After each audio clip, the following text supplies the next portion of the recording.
How to add a Visa gift card in Best Buy app. Let's get started. Launch your Best Buy app. Make sure you have already logged into your account. You'll land to the homepage. First up, you can select the items to purchase. Here you're gonna find different items, or also you can search for the item. At the very top, you're gonna see the search box. Once the item appears, just click on it, then select the details of the item. Then you can add the item to the cart. Once we're done selecting and adding the item to the cart, you can head over to the cart section. At the top right corner, you're gonna find the cart icon. Click on that. Once we're on the cart page, here you're gonna find all the items that you have selected to purchase. Once we're on this cart page, over here you're gonna find all the items that you have selected for the purchase. Now you can click on checkout. Now provide your shipping details. Then click on continue to payment information.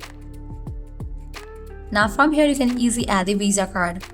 Just go ahead and provide your Visa card details, card number, then provide your billing address.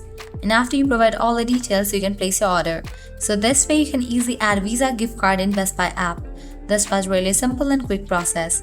At the end, if you guys find this video helpful, don't forget to like, share and subscribe to our channel. Thanks for watching.